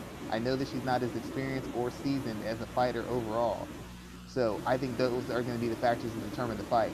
The one thing in her favor is that her camp just got a really close look at Cyborg for 5 rounds. They got a really good close look at her. She can talk to Holly and get an impression of how hard Cyborg hits. She know that her coaches had at least a game plan that kept Holly competitive, and Holly's not as skilled as Yana. So that's going to create opportunity. But once again, it comes down to experience and still comes down to a certain amount of physicality and athletic ability. And in those two areas, Cyborg is hugely light years ahead of Yana in those regards. And secondly, the one last thing I'd like to point out is since a lot of the problems that Holly gives people is because she's a southpaw. Most people do not box southpaws, they don't spar southpaws, they don't fight southpaws. Fighting a southpaw will throw your whole thing off. Yana is not a southpaw, so some of the obstacles created by Holm and the angle she's throwing the punches and the angle she's positioned in aren't going to exist for her, which means which means Cyborg's going to feel a little bit more comfortable getting off. She's not going to be so fearful of counters or so fearful of putting herself out of position and setting herself up to get kicked in the head or eat a real powerful kick to the body. She's going to be more comfortable because now she's facing somebody in a similar stance with a similar positioning who's basically kind of a straight ahead, go ahead fighter. So now she's going to have the comfort that she didn't have with Holly, because Holly likes to circle the cage and fight at range. Yana, I don't know how to say her, Kunitskaya, she likes to pressure. You start pushing her back, she's off the back foot, she's not very effective. Cyborg's not very effective on the back foot either, but the fact of the matter is how many people can actually push Cyborg back. I haven't seen Cyborg get pushed back. I've seen Yana get pushed back repeatedly. I've seen her get pushed back by Dandoise. I saw her get pushed back in her bantamweight title fight. I saw her get pushed back by Evanger. So if she's going to be forced to be pushed back, then we're going to have to see that she has skills to fight off her back foot. But I don't know that she can do that over the length of 5 rounds under duress, constantly getting countered, constantly getting bullied and beaten up. So while I think Cyborg is going to be somewhat vulnerable, the fact of the matter is she's been the pro the longer time. She's got the better set of experience. She's beat the better opposition. She's a more accomplished fighter. And I can't ignore all that just because she might have had a tough weight cut and just because it's a short turnaround. I mean, she made 140 at one point. And it's nothing she's going to make is going to be tougher than making 140. Man, I mean, you really kind of broke it all down there, dude, and I really don't have anything else to add about that. What I'm looking forward to, though, is this co-main event with Frankie Edgar and Brian Ortega here. It's going to be an interesting fight here. We know Ortega's background, we know Edgar's background, we know who they train with, we know what they do. This is an important fight here because the winner definitely is getting the next shot at Max Holloway once he's healthy. What are your thoughts about this fight here? I'm looking to see what Edgar does on the feet, especially as we've seen Ortega get pieced up, standing up. But where he's dangerous is his ability to lock something that's very dangerous on, and lock it on very quickly. What are your thoughts about that, Darren, and what do you see going down? My thoughts are really kind of Ortega's not as bad on the feet as people think he is. He's just learning to put it all together. He hasn't had that many fights. He's not a natural striker. I don't know how much time he's focused just specifically on striking. He's got the tools. He's got the physical tools. He's putting it together. His game just isn't very connected. That's the biggest thing. It's the same thing with grappling. You might know how to do an armbar, but you don't know how to switch from position to get in position for the armbar, or how to readjust positions to lock on the armbar. He knows how to throw the jab. He knows how to throw the right hand. He knows how to throw leg kicks. He doesn't know how to put it all together. That's been the biggest thing.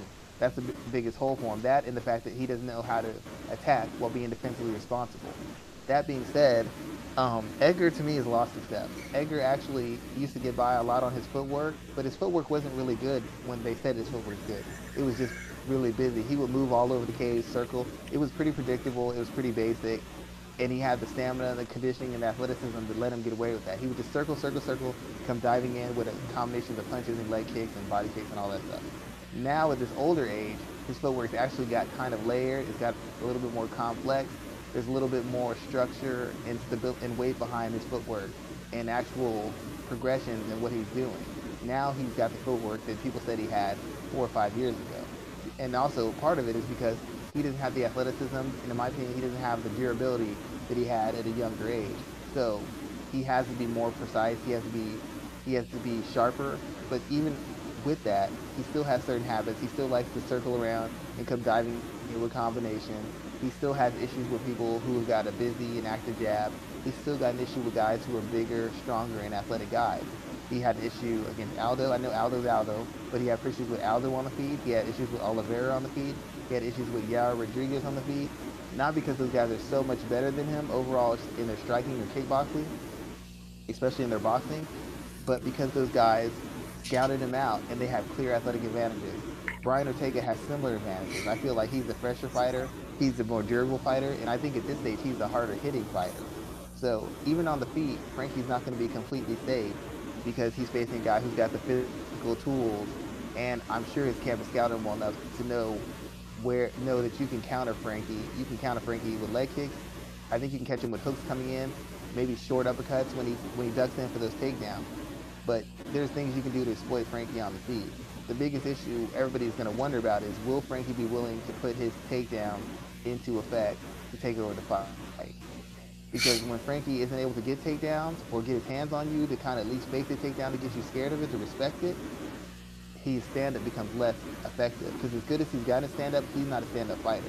He's a good enough stand-up fighter that he doesn't have to rely exclusively on his wrestling, or it helps his wrestling because he opens you up with strikes. But he's not he's not some kind of dynamic, high world-class level striker. You put him in with Aldo on the feet, Conor McGregor on the feet, a lot of guys on the feet, they can get to him. They will continue to do it as he's lost a step in his fighting game. The question is he willing to risk a takedown? Is he willing to risk getting caught at any moment to get or take it to the ground and work his top game and beat him up and possibly submit him? And in my opinion, he's going to have to use the takedowns. I just would suggest that he uses quick takedowns or uses them a lot for control. Get him against the fence, get your hands on him to improve position, to land strikes on him, take him down, and make sure you get into his guard where he can't really work his game. That's what I think Frankie Edgar has to do. I really like to see him highlight his work on the feet and just use those transitional takedowns to get in on him. He defends a takedown, separate, put the hands back on him. Use it to control the pace. Use it to open up your strikes.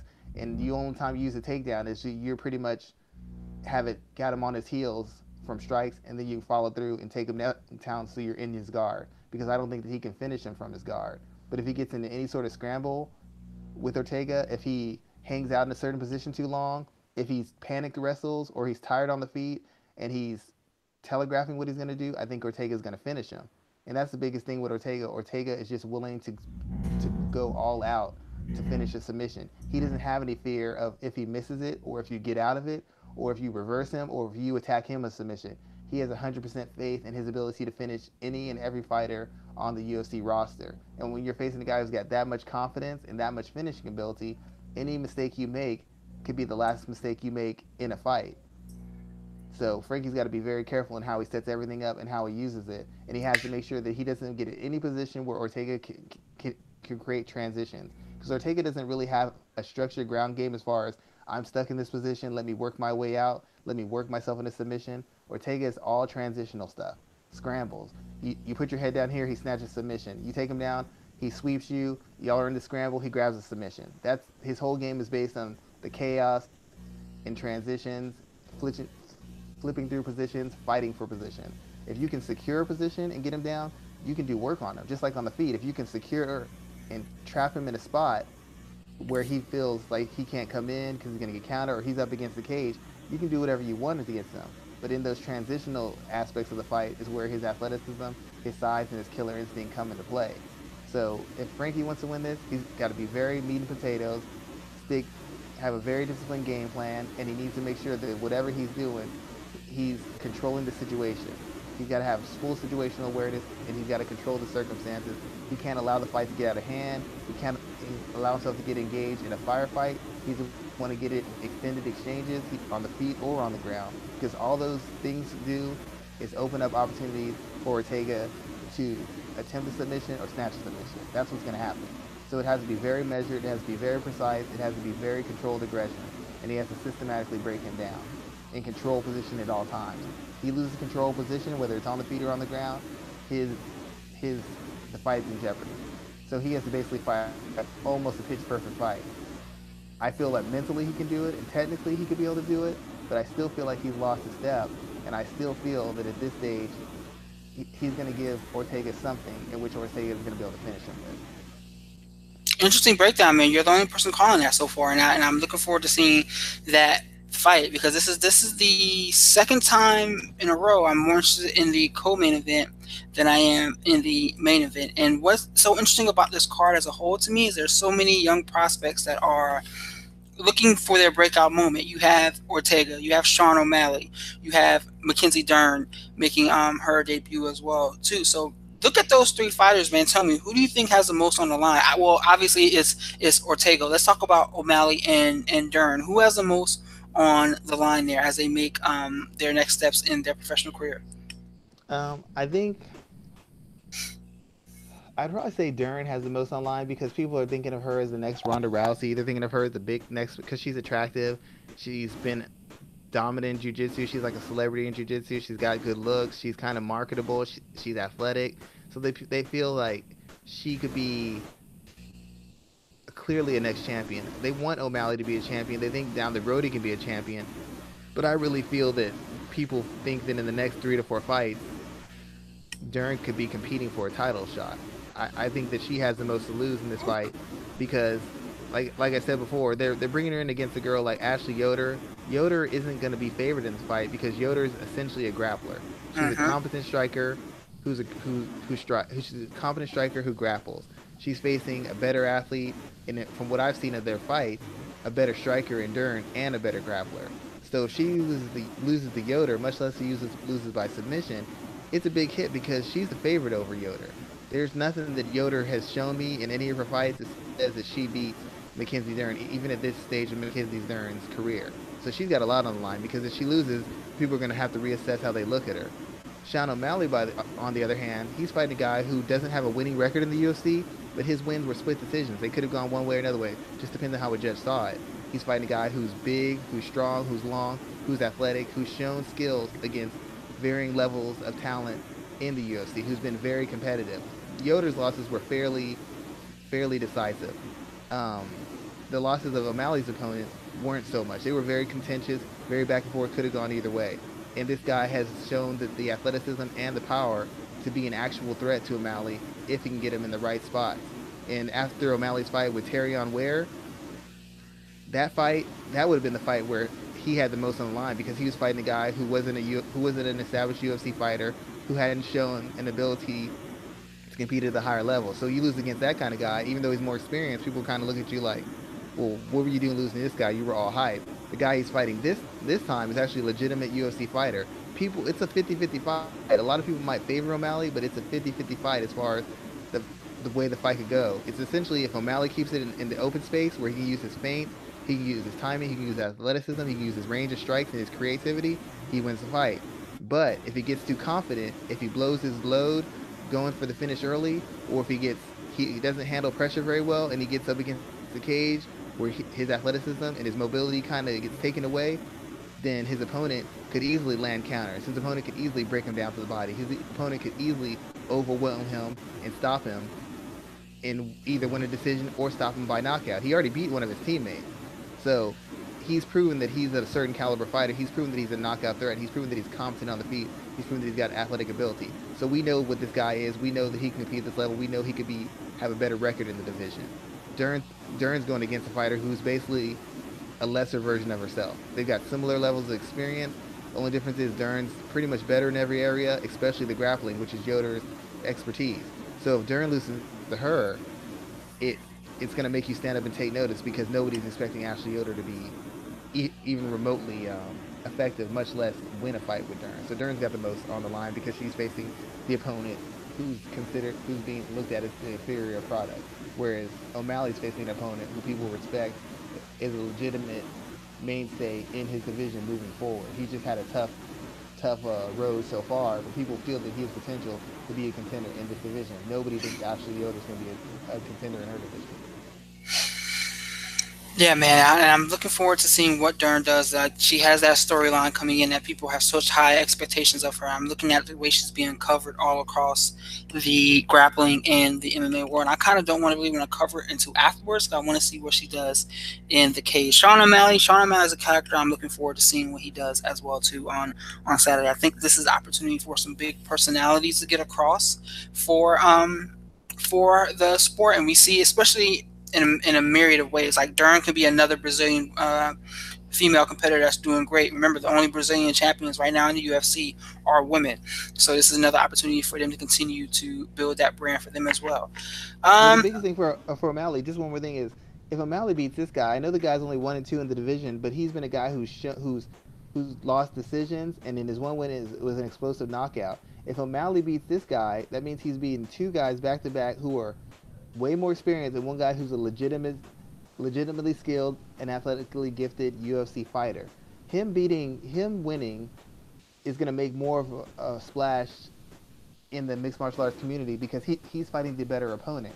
Dern beats Yoder. It just does not say that much. That's why she's got more pressure because she's supposed to beat her and do it in an impressive fashion. If O'Malley loses this fight, unless he just gets totally mopped, people aren't going to think less of him. They'll just figure, oh well, he needs some more seasoning, he needs some more work. But that was obvious after the Terrian Ware fight. He could have ended that fight, except he opened up, was trying to put on a show, and totally exposed himself, and almost got finished himself in the second round. He just toughed it out. He showed that he doesn't have the poise or the seasoning at this point. He needed more work. He needs more development. He needs more time. And the male divisions are historically deeper and more competitive. In the female division, that's not the matter. So if you're losing to a certain kind of caliber of fighter, that kind of follows you. You know, you're supposed to be able to, if you're a person like Dern, you're supposed to come in and after a fight or two, be contending for top 10, top 7 ranking. In the division O'Malley's in, you're going for the long haul. A year down the line, 2, maybe possibly 3 years down the line, unless he moves up really fast. With Dern, she's already on the fast track. A loss right here creates a lot of questions and douses throws a bucket of water on all the heat she's built up so far. So that's why I'm saying if both of them win, O'Malley's win is going to carry more weight because he's fighting the legitimate fighter who is a danger to him based on his skills, his holds, his physical tools. Dern, if she wins, she's beating a fighter she outclasses everywhere. If she loses, she lost to a fighter she outclasses everywhere who hasn't been able to do anything of note in the UFC. I mean, dude, you're killing it tonight, man. You're definitely on your shit tonight. We got a couple of other fights I wanted to talk about as well. We have Kat Zingano is making her return finally against Caitlin Vieira. So Zingano's been gone for what? She's fought twice in the last almost 4 years. Yeah. Both of those losses to Jessica Penne and Ronda Rousey, and we also have Caitlin Vieira who's looking for a win as well too. What are your thoughts Oh, about this here, you man? mean Juliana Pena, Yeah, what did I say? Jessica Penne? I'm sorry. Yes, Juliana Pena, and I've never made it a habit of picking fighters who are coming off of long layoffs. Zingano's coming off one of the longest here. What are your thoughts about her in this bantamweight matchup here? My biggest concern for Kat is the same concern it always is. She's explosive. She's tough. She seems to hit very hard, but she can't. I've never seen her fight a hard 3 rounds, and I've seen her get beat up and bullied by Miesha Tate. I'm a big Miesha Tate fan, but as I said 2 years ago, there's no reason Miesha Tate should be physically manhandling you. I don't care. You can't explain it to me. I'm one of the biggest fans out there. There's no reason Miesha Tate should be ragdolling you. If Miesha Tate ragdolls you, there's something wrong with you as a fighter. And Miesha Tate ragdolled her. And when she fought Juliana Pena, the whole issue with Juliana Pena was Juliana made her fight. Even when she took Juliana down, she was controlling her. She made it fight for control. She made her fight for takedown. She made her fight to hold her down. She made her fight to get her back down. And essentially, Kat Zingano gassed. And I don't see how that doesn't happen versus Caitlin Vera, because Caitlin Vera is a better striking, a better athlete, and a better grappler than Lima. She's basically a bigger, stronger, meaner, more accomplished version of Juliana Pena. And Juliana Pena won a decision going away after Katzengano had a fast start. I think Caitlin Vera can do everything that Juliana Pena did against Katzengano, except better. The only caveat I have is I don't know how much better Katzengano's gotten. I don't really know what Katzengano's style of fight is going to be anymore because she's been out for 2 years. So maybe she's retooled herself. Maybe she's fighting in a different style. Maybe she's worked on her cardio. Maybe her striking's better. I have no idea because nobody's seen her. Nobody's seen her. Nobody's had any idea of how she's progressed as a fighter in the past couple of years. But like you, I can't go off somebody who hasn't been fighting. Because even if you've been training and you've been working towards it, the fact of the matter is you haven't been active. And you haven't been active against world-class athleticism or world-class opposition. So I basically assume that if Caitlin Vera can force a pace, whether she's getting lit up, getting taken down, if she can force a pace at some point towards the halfway mark of the first round, if Zingano hasn't finished her or figured something out, Zingano's going to start to slow, as she usually does. And once she slows, then Caitlin Vera is going to impose her will on her, break her down, and most likely finish her. I guess a decision, Kat Zingano is pretty tough, but I believe Caitlin Vera can finish her. Zingano is not going to give it up like Sarah McMahon. She's a little bit mentally tougher. She's a little bit physically tougher, but she's not as good a wrestler. She's not as physically strong. She's not really as good an overall grappler as Sarah McMahon is. So I don't know that she's going to be able to control Vera. I don't know that she's going to be able to take her down. I don't know that she's going to be able to defend Vera's takedown. I don't know that she's going to be able to reverse or get back up when Vera's taking her down. But essentially, if I'm Vera, I'm just going to push the pace, use my physicality, and make Zingano prove to me that she can go a hard 3 rounds. I know Vera can. I don't believe that Zingano can, and I believe once Zingano starts slowing, she's going to fall apart as she usually does. Now, she could surprise me because she's been working. That's what she said, she's been working. But I don't know that all the work she's been doing is going to make up for the lack of activity and the lack of top-end competition that she has been facing. I know Dominic Cruz did it, but Dominic Cruz at one point was number 2, number 3 pound for pound in the world. Zingano has never been that good.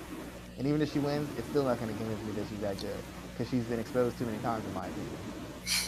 I mean, yeah, she's still right. She's still trying to ride off those 2 big wins over Tate and Nunez. And I just don't think that that's going to be enough Yeah, anymore. and that win against Tate was garbage. I mean, I understand why they stopped it, but Tate was going for a takedown when they stopped the fight. To be quite honest, she's another one who's got a huge name and has had some dynamic wins, but she just seems so vulnerable. She seems so beatable. She's like a she's like a less accomplished version of Sarah McMahon. I mean, she's more of a fighter than Sarah McMahon, but some of the losses she's had has just been like mind blowing. Like, how did you fall off so quickly? You were supposed to be the future of the division, and she's just never been able to put a solid 3 wins together. Even when she's won fights, the first half of the fight is her just getting beat within an inch of her life. Against Miesha Tate, got beat up for 2 rounds. Against Amanda Nunes, got beat up for a round and a half. You know, she's never been able to put it all together.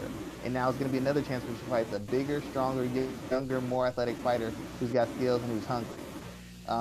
I'm going with Vera. If Zingano wins, that just tells me Vera's not as good as I thought she was. If Vera wins, she said she wants a title fight. I don't think you should give her one. She needs to be someone who's got a. I'd have her fight Marianne Renault. Have her fight somebody with a more of a well-rounded game. She gets past her, then we can start talking title fight. Beating Kat Zingano shouldn't get anybody a shot at anything, in my opinion. Interesting there. Interesting. So let's see. We also, man, do you care anything about this Stefan Struve Andre or Arlovsky fight? I keep on wondering if they're setting this fight up to see if they get a rematch with Struve and Miocic. I really keep wondering if that's the long game. They're hoping that Struve knocks him out so they can say the guy who knocked out Miocic is going to rematch with them, and maybe they can sell that storyline. Dude, It's how not a many very. years ago was that? Let me look. I Let me look. Keep talking. Let me look. I mean I know what you're saying that was years ago, but think about how long has Kat Zingano been trumpeting the win over Amanda Nunes? That's like 2 years ago, 2 3 years ago, and she's still talking about that win. She beat Miesha Tate like what 3 years ago, 4 years ago, and she's still talking about, well, I beat her. I mean, That they're win just over gonna try to use whatever they can. Miocic was back in 2012, and since then Yikes. Struve has been 4-3, losing to Mark Hunt, Alistair Overeem, Jared Rosholt, and Alexander Volkov. I don't know how you can make a title shot out of that. But who else in their well? The fact they're going to Daniel Cormier tells you they don't have anybody in heavyweight who has an interesting fight. Dude, I think if Stipe beats Daniel Cormier, he has Brock Lesnar next. Yeah, that would if Brock's back in, but what if he's not back immediately? The They way, need another fight. They need yeah, I another mean, fight in the meantime.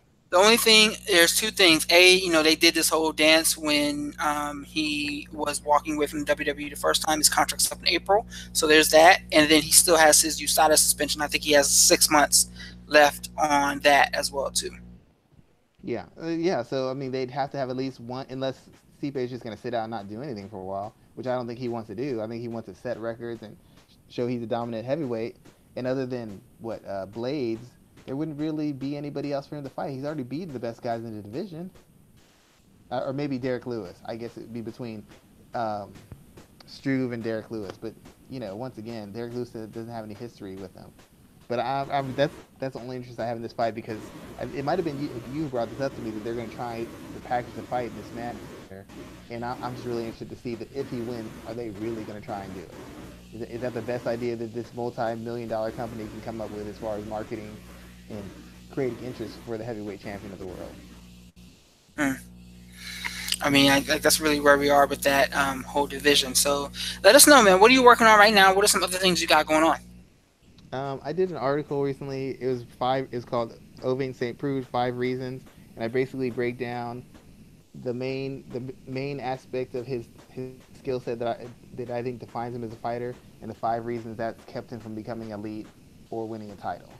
I'm actually thinking about doing a part. I haven't really decided on this, but I'm thinking about doing some articles where it's not going to be so much of the current event, but it's going to be so much. It's going to be more just outside pieces discussing certain aspects of the mixed martial arts. I'm going to be planning on doing an article that's comparing Jessica Andrade, comparing and contrasting Jessica Andrade's career in the UFC and Mike Perry's, and show kind of the similarities they have and how it's gotten different results for both guys, like how one's winning, one's losing, but talk about the similarities in their situations and how you can see how both people will have similar successes and similar failures as a result of the circumstances they have as far as their training, their physical tools, and their ranking in their divisions.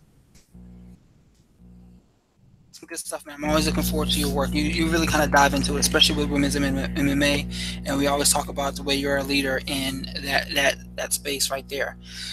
What do I got, man? I got Nobody can say we hate the women over here. We've had the top female coach in mixed martial arts on our show. I've listened to other shows. They don't talk about the women fights as in depth or as often as we do. So nobody can ever accuse of us of not giving the women their proper respect as fighters, as businesswomen, as potential faces of the organizations, because we do that every week, not just some weeks or when it's popular or the big fight comes on. We do it every week, every show. every show, man. I'm with you on that too. I'm working on, as usual, covering just about everything. Got wrestling going on, football, MMA, working on some stuff on grappling as well too. So it's just gonna be another busy month. Today's the first, so I'm just trying to get some content out there. Nothing specific right now, but I'm keeping a close eye on just some storylines to kind of get some stuff together. I was shocked that you didn't have an Olympic curling article because I figured you just covered everything. That's it. Yeah, whatever. I should have done one on the guy who failed a PED test for curling. How the hell do you do that? But I mean, it Yeah, is what it is. PEDs are rampant when got to get performance enhancing drugs for curling, the least dynamic athletic sport in the world. Next thing you know, table tennis people are gonna be failing for testosterone. I mean, that's really it's all over the place, man, and it's just not going to change at all. So with that in mind, man, I'm gonna go ahead and close out. We almost went 2 hours here, which is fantastic as usual. So let's kind of close it out and tell everybody where they can find us. You can find us as always on YouTube, SoundCloud, iTunes. I think that is it right now. Do But I SoundCloud, want to thank iTunes, y'all once again yes. for listening. We're doing our very best for y'all. You have any suggestions or thoughts or questions? Feel free to hit us up on Twitter. Feel free to comment on the show on YouTube or on SoundCloud. We will reply to all comments. We'll reply to all questions, and we'll do our best to get the people you want to see and discuss the topics you want on the show. Exactly as always, man. No problem. Have a great night. You too, sir.